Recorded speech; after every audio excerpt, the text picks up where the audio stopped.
அசுரனின் பதுமை அவள். 21. ஆம்பலின் கண்களில் இருந்து தாரை தாரையாக கண்ணீர் வழிந்தது. நீங்க என்கிட்ட பொய் தானே சொல்றீங்க விழி என்று மிகவும் வலியுடன் வந்தன அவள் வார்த்தைகள். முகத்தில் எந்த ஒரு பாவனையையும் காட்டாதவன் தனக்கு நேரம் ஆவதை உணர்ந்து கதவை திறந்துவிட்டு, இப்ப நீ இங்கிருந்து போகலாம் என்றான் வாசலை நோக்கி தன் கையை நீட்டியவாறு. என் வாழ்க்கையில இருந்தும் நீ போயிடுன்னு சொல்லாமல் சொல்றீங்களா விழி என்று அழும் குரலில் கேட்டாள் ஆம்பல். உன் கற்பனைகளுக்கெல்லாம் என்னால் பதிலளிக்க முடியாது ஆம்பல். எனக்கு அதிகமாக வேலை இருக்கு. நான் இன்னைக்கு இரவு வந்து உன் கேள்விகளுக்கு எல்லாம் பதில் சொல்றேன் என்றான் பொறுமையாக. இனி பதில் சொல்ல என்ன இருக்கு விழி? அதுதான் பேச வேண்டியது எல்லாத்தையும் பேசிட்டீங்களே. இன்னைக்கு சனிக்கிழமை தானே, இன்னைக்கு ராத்திரியும் நீங்க வீட்டில் இருக்க மாட்டீங்க இல்லையா என்றவள் பேச்சில் சிறிது தடுமாற்றம். பைத்தியம் போல் பேசாத ஆம்பல்.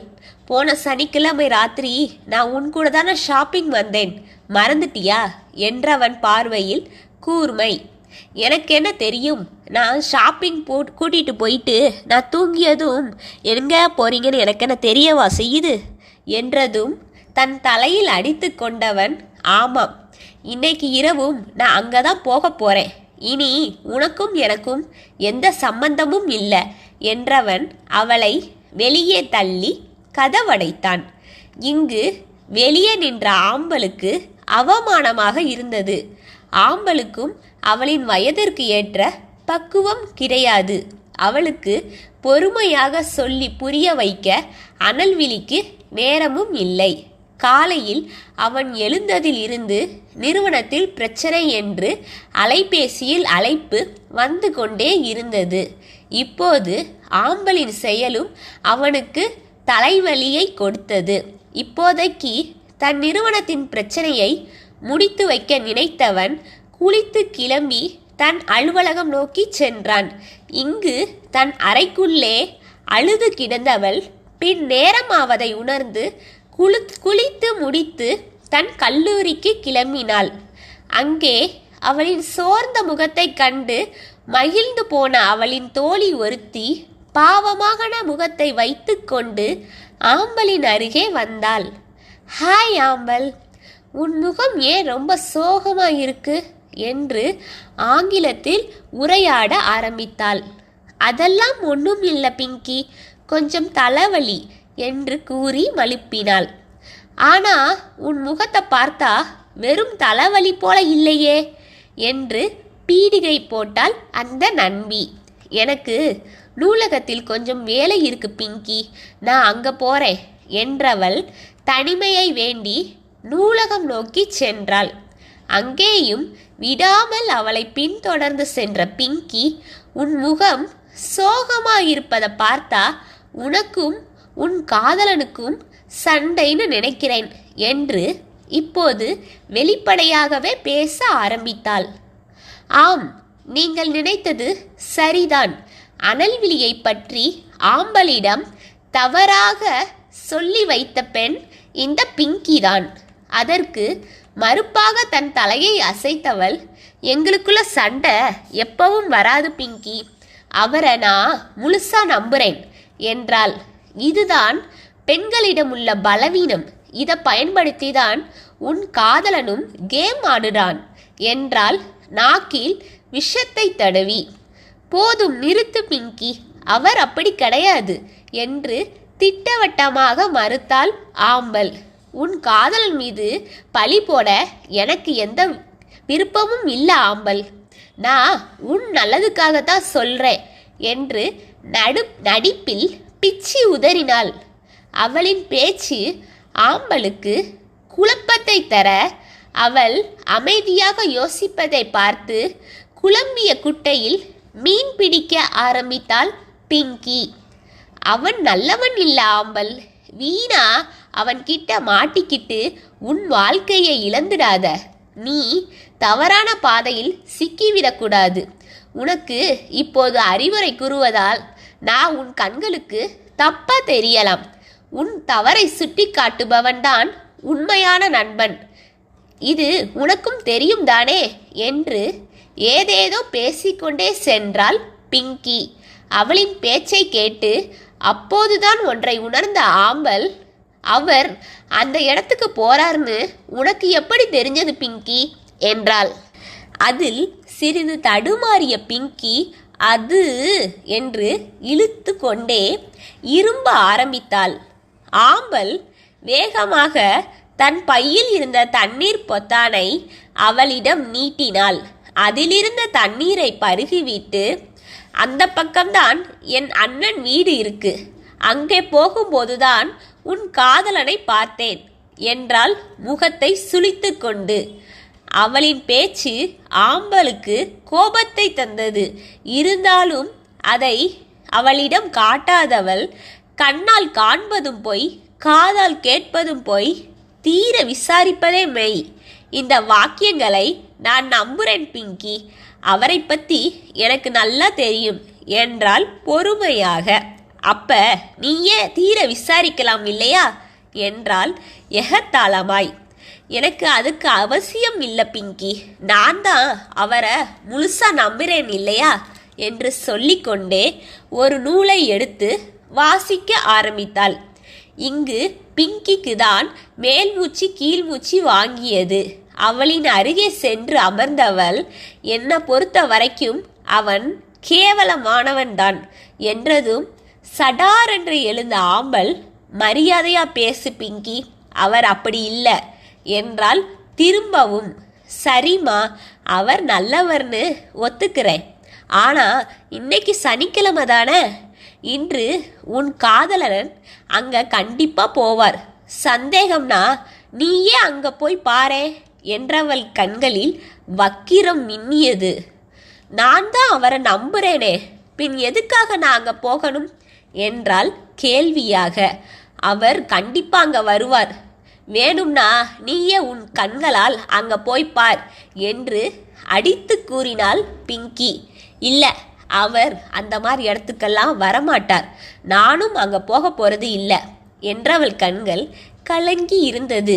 உனக்கு பயம் ஆம்பல், அதுக்கு தான் அங்க செல்ல மாட்டேன்னு சொல்ற என்றால் நக்கலாக. சரி போறேன், அவர் அப்படி இல்லைன்னு உன்கிட்ட நிரூபிச்சு காட்டுறேன் என்று ஆம்பல் சொன்னதும் பிங்கியின் முகம் வஞ்சகமாக புன்னகைத்து கொண்டது. தன் அலுவலகத்திற்கு வந்த அனல்விழிக்கு வேலை கழுத்தை நெரித்தது. ஸ்டீல் தட்டுப்பாடு காரணமாக மத்திய அமைச்சரை சந்திக்க அலைந்து கொண்டிருந்தான். அதனால் அவனது நினைவில் ஆம்பல் சிறிதும் இல்லை. ஆம்பலுக்கு ஒவ்வொரு நொடியும் நரகமாக சென்று கொண்டிருந்தது.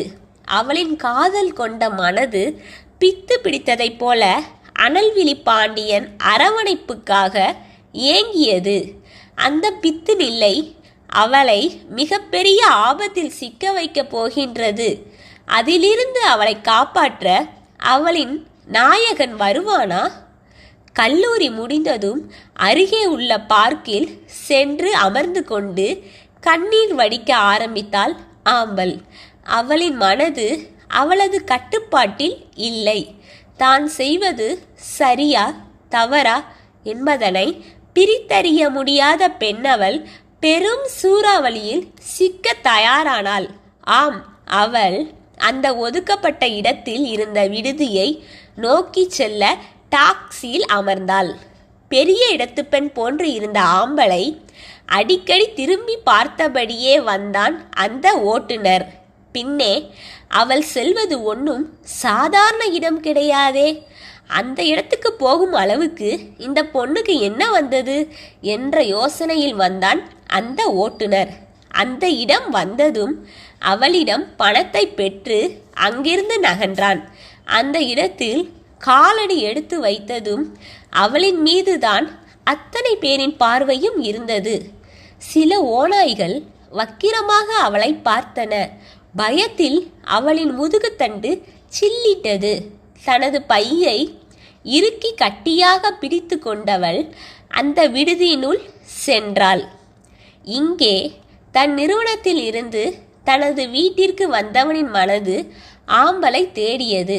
அப்போதுதான் அவனுக்கு காலையில் தங்களுக்கு இடையே நடந்த வாக்குவாதம் நினைவுக்கு வந்தது.